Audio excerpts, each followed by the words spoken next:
Hi everybody, Cheryl and Lady coming to you from the Ladies Garden and Home, and today we're out in the garden in a glorious day, just a few days before the first day of spring. So we're coming up also on just 6 weeks prior to our average last frost date. And there are a number of things I'm going to be sowing, and there's also a number of gardening tasks I need to get accomplished before I start getting things in the ground.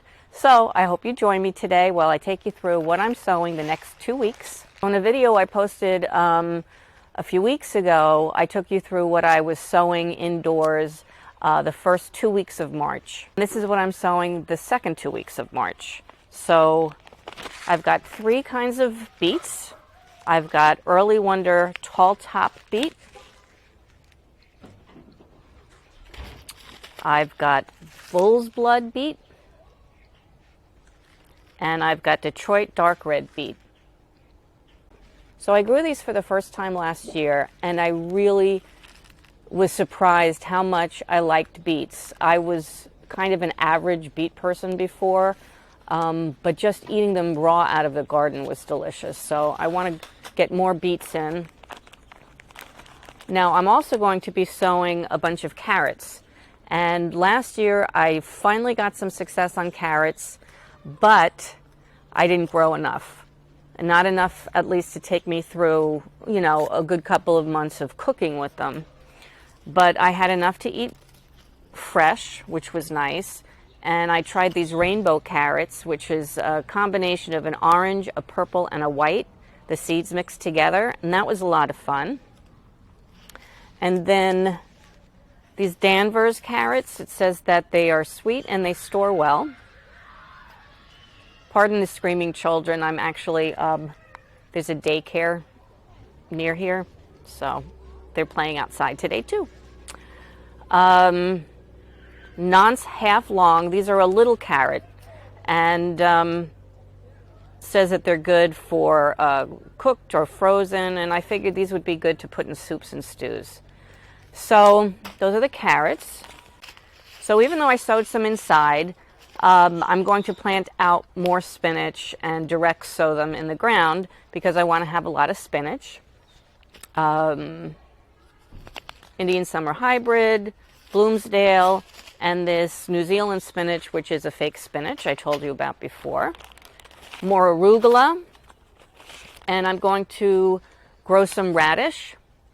And I grew some radish last year. I didn't plant too many of them, frankly, because I forgot to sow them. So that's all that I'm going to be sowing outside. And then this is what I'm going to be starting inside.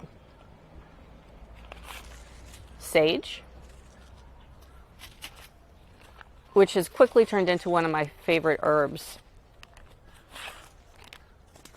Paprika. I'm going to re-sow this because out of all of the peppers that I started, it was the only one that hasn't grown up yet. I thought maybe it was slower germinating than the other ones, but it says it's supposed to germinate in 10 to 21 days. So we're past that now. So I'm going to go ahead and sow some more of that. So what happens if the other ones come up? Then I have more paprika. Okay. Borage. So this is a beautiful flower. I've never grown it before.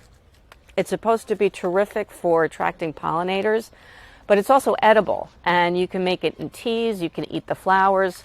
So I thought that this would be beautiful. It's a beautiful blue flower. I'm going to try calendula this year. This was a free gift from another seed order that I made. So I'm going to try that. That's also a very beautiful flower, also very good in the garden for attracting all kinds of pollinators.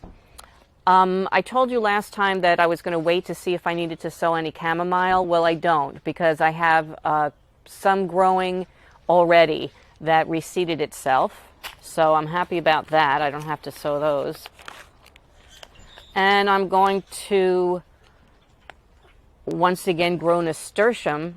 These were wonderful, but the plants got so big that I decided to get a dwarf variety this year.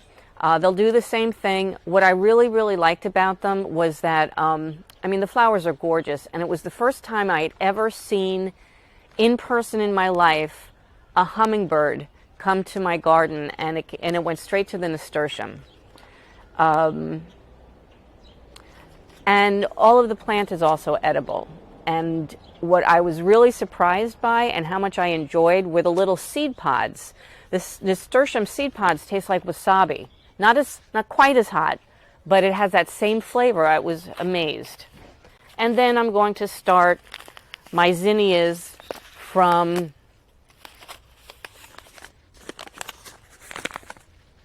the seeds that I saved last year. And they're a cut and come again variety. They bloom the entire season into the fall when we get our first frost.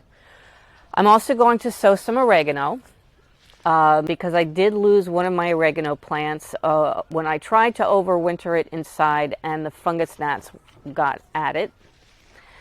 So that's what I'm sowing for the next 2 weeks. But I'm also going to be very busy doing some other garden tasks that really need getting done.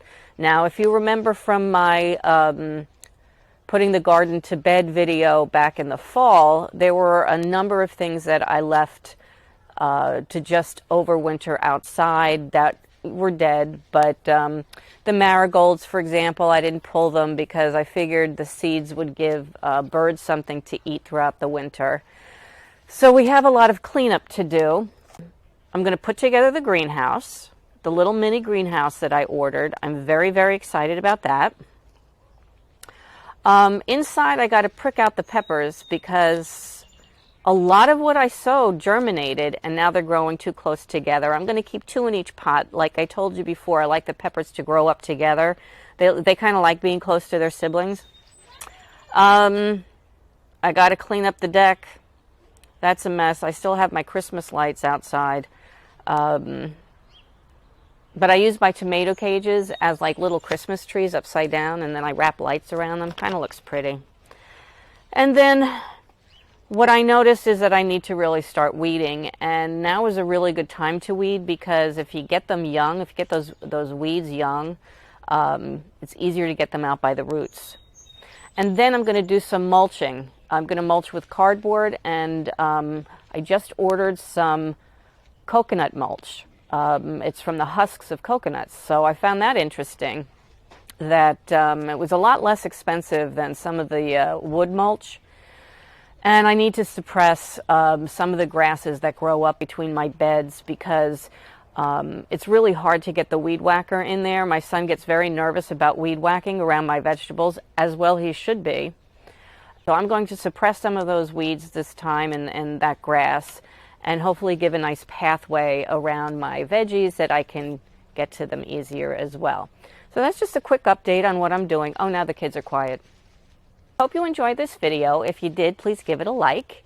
And I also hope you subscribe to my channel. I'm going to be coming out with lots and lots of videos soon and take you around on what I'm doing in the garden and what I'm doing inside, and just all in all having a really great time this spring. Oh, it feels so good out here. So from the Ladies Garden and Home, enjoy your gardening journey. Bye! Say goodbye, lady.